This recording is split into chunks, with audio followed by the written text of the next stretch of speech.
Welcome. Tonight, we travel far, not just across distance, but deep into time, and even deeper into stillness. You are here now, listening gently, letting the weight of the day fade. And before you, a new world begins to unfold, not with noise or action, but with silence, repetition, and the quiet rhythm of lives long past. This is not the world of myth or movie, not the samurai sword drawn in midair, not the cry before battle. This is the hidden truth of samurai Japan. For many, the word samurai evokes images of power, honor, and swordsmanship.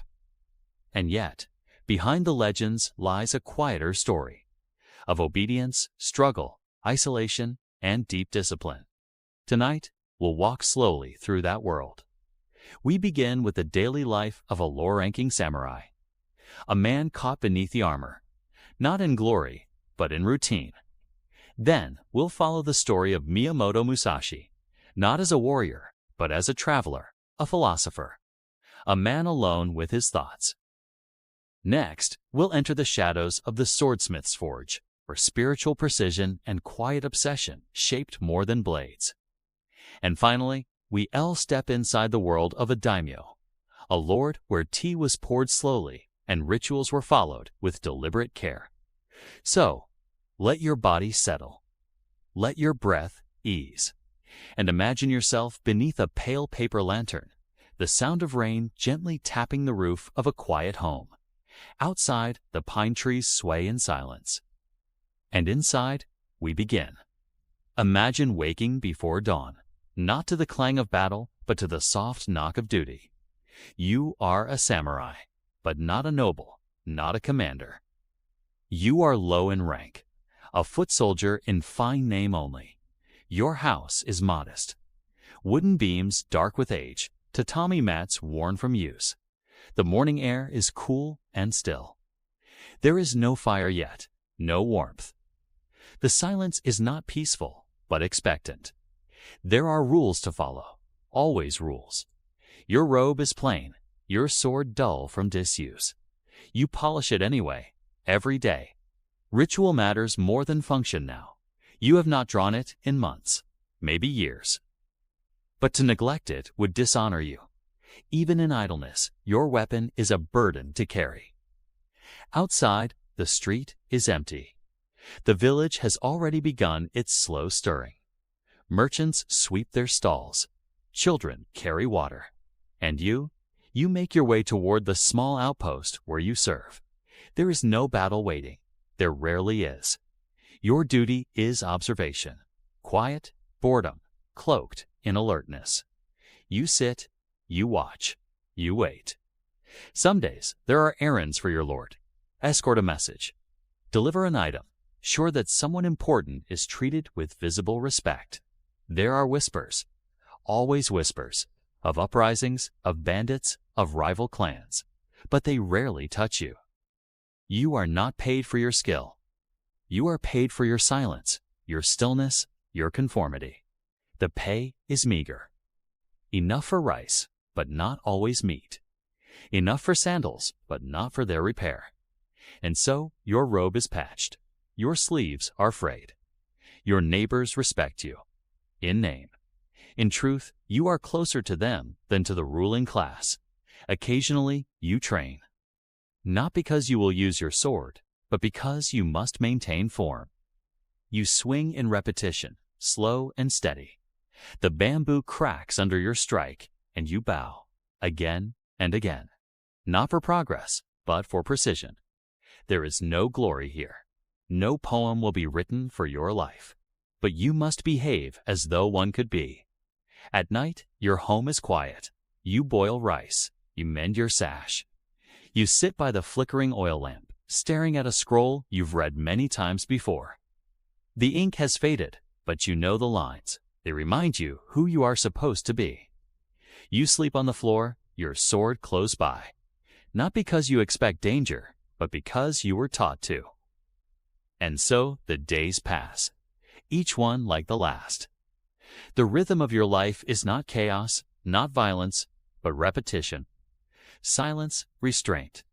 This is the truth behind the myth. This is what it meant, quietly, heavily, to be a samurai without war. Now, let us leave the village and the low-ranking samurai behind. The world remains quiet, the sky dim. The rain still falls in soft, steady patterns. You are walking now, slowly, steadily, through the mists of time. And in the distance, a figure begins to take shape.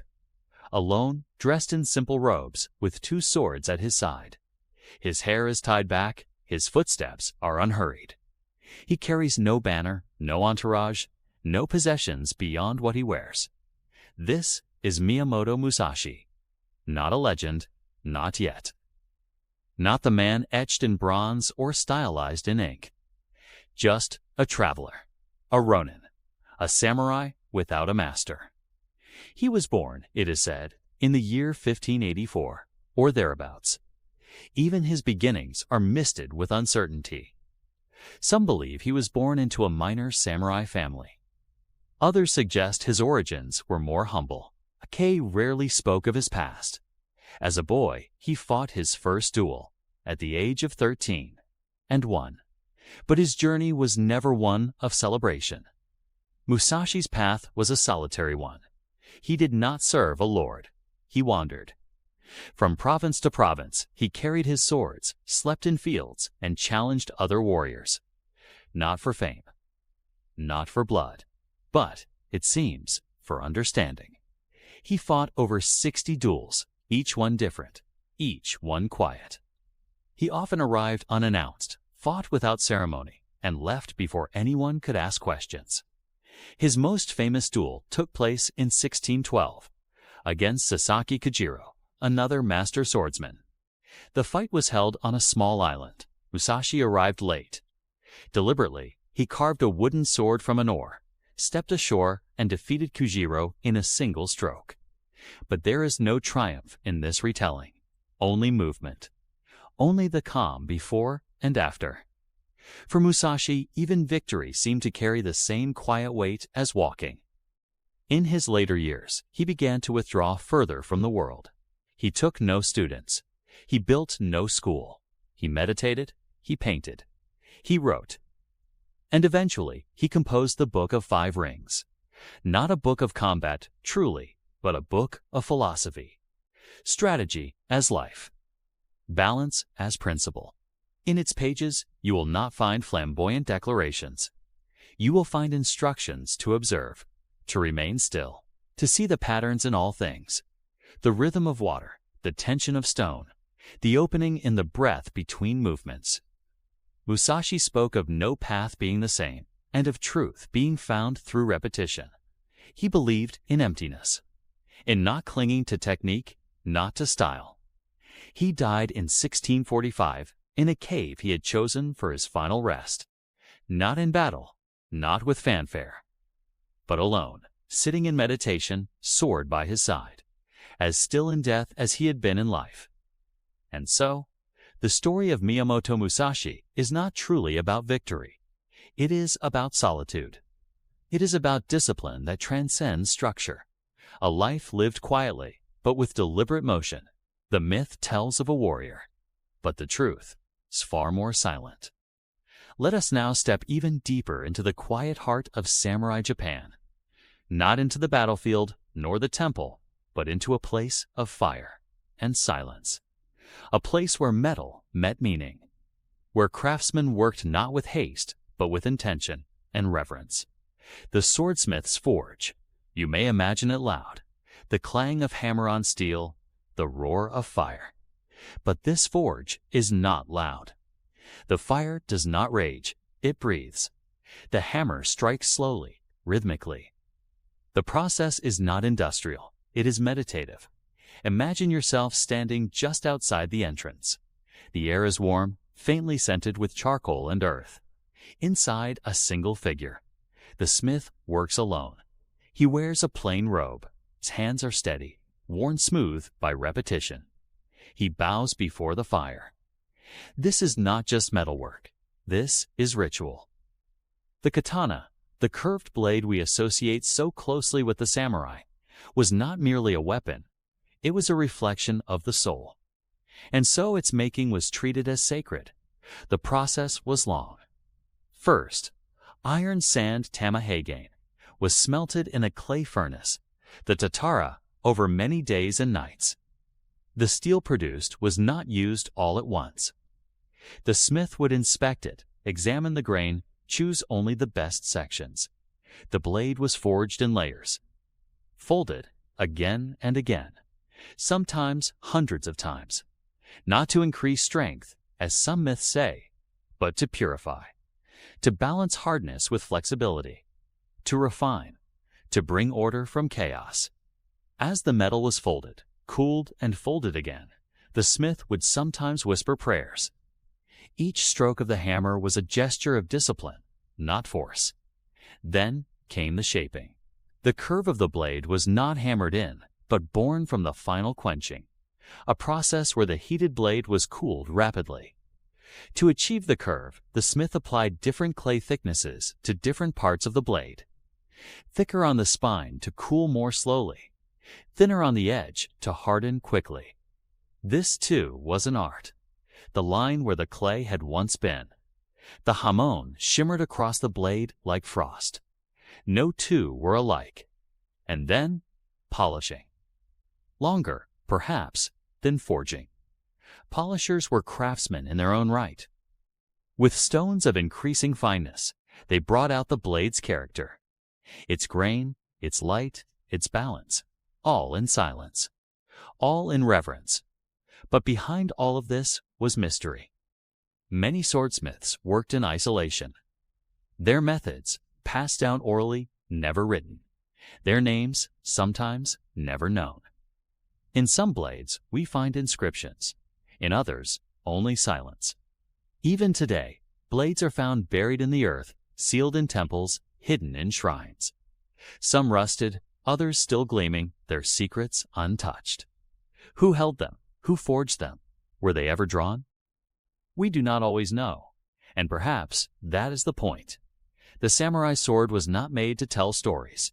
It was made to endure, to be shaped slowly over time, to be quiet, and so the forge remains, not just as a place of creation, but as a place of reflection, where fire meets patience, where repetition creates beauty, where mystery is folded into steel. We've seen the low-ranking samurai bow silently through his routine. We've walked with a masterless warrior beneath drifting clouds. We've stood in the forge, where blades are shaped with prayerful precision. Now, let us enter a different space entirely. Not a battlefield, not a workshop, but a room. Small, still, carefully arranged. Here, the clink of metal is replaced by the sound of water. And the silence is not that of tension, but of intention. You are stepping into a tea room, and across from you sits a daimyo, a feudal lord.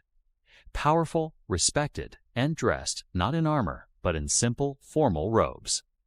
This is not a palace. It is a hut. Its ceiling is low.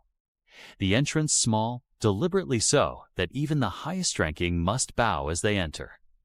The walls are plain, their surfaces textured by woven paper and earthen plaster. There are no grand displays of wealth here. Only one scroll, carefully chosen.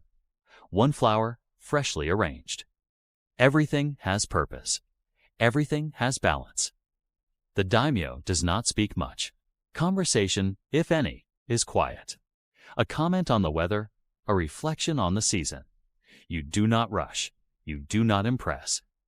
You sit in seiza, knees folded beneath you, and wait. The host begins to prepare the tea.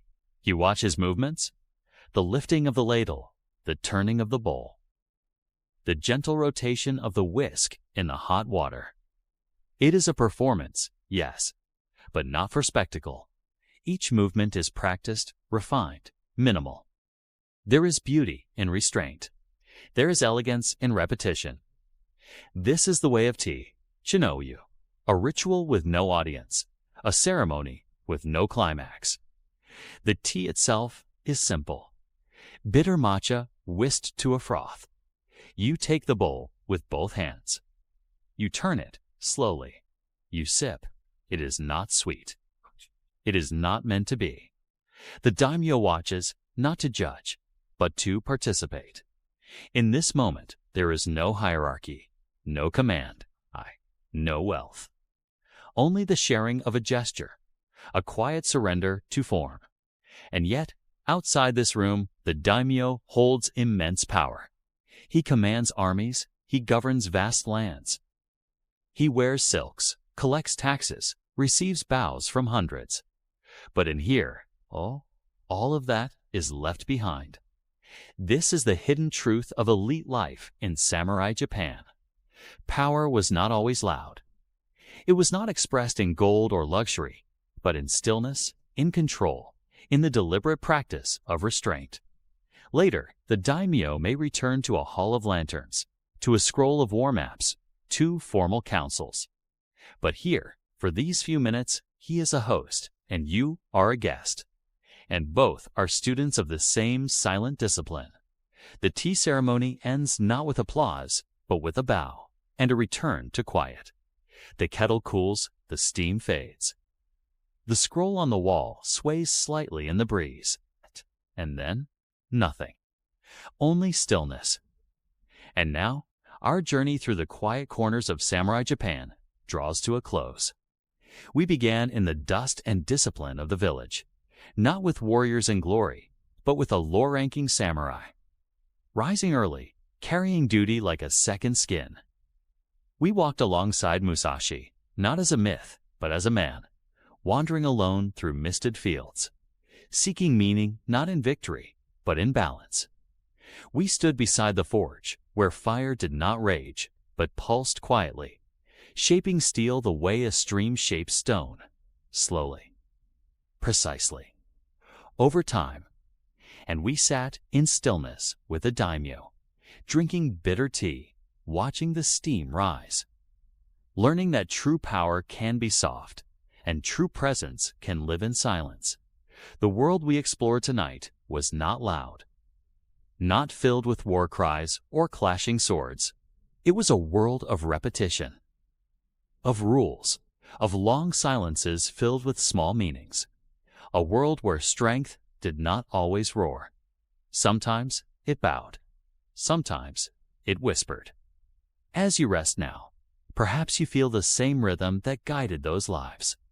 The steady, repetitive motion, the comfort in routine, the beauty in small things done well. The sound of the rain continues, soft and unhurried, like footsteps along a quiet path. The lantern light fades, and the tea has long since cooled.